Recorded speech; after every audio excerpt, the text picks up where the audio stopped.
Et si la vie, c'était pas chercher la perfection, mais juste trouver le bon milieu? Pas trop peu, pas d'excès, pas de carence, juste la mesure. C'est ça l'aristotélisme. Aristote, c'est le disciple de Platon, mais c'est aussi celui qui a pris un virage radical. Là où Platon voyait un monde des idées, parfait mais invisible, Aristote a dit stop, occupons-nous de ce qui est là, sous nos yeux. Pour lui, la vraie sagesse, c'est pas de fuir ce monde pour aller rêver un ailleurs, c'est de comprendre la réalité telle qu'elle est. Il a passé sa vie à tout observer, la biologie, la politique, l'art, l'éthique. Et il a remarqué une chose simple, tout ce qui vit tend vers son propre accomplissement. La graine devient arbre, l'enfant devient adulte, et l'humain cherche à être heureux. Mais attention, pour Aristote, le bonheur, c'est pas juste kiffer ou multiplier les plaisirs, c'est atteindre l'eudémonia, un mot grec qu'on traduit souvent par épanouissement ou réalisation de soi. C'est vivre selon ta propre nature, développer tes talents, accomplir ce que tu es censé devenir.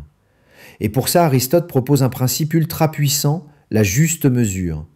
Pour lui, chaque vertu est un équilibre entre deux excès. Le courage, par exemple, c'est le milieu entre la lâcheté et la témérité. La générosité, c'est entre l'avarice et la prodigalité. Ça paraît simple, mais regarde ta vie. Combien de fois tu tombes dans les extrêmes? À trop vouloir plaire, tu t'oublies. À trop te protéger, tu t'enfermes. À trop chercher le plaisir, tu t'épuises. La vie bonne pour Aristote, c'est d'apprendre à naviguer entre ces pièges. Il te dit aussi, deviens qui tu es, pas qui les autres veulent que tu sois, pas un clone des modèles que la société te vend, juste toi, dans ta meilleure version. Et pour ça, il faut de la réflexion, de l'expérience, du temps, c'est pas instantané. C'est une œuvre longue, patiente, comme sculpter une statue. Imagine si tu voyais ton bonheur non pas comme un shoot immédiat, mais comme un jardin à entretenir, jour après jour, avec de la discipline, de la douceur et ce sens de la mesure qu'Aristote appelait la phronésis, la sagesse pratique. Parce qu'au fond, c'est ça l'aristotélisme.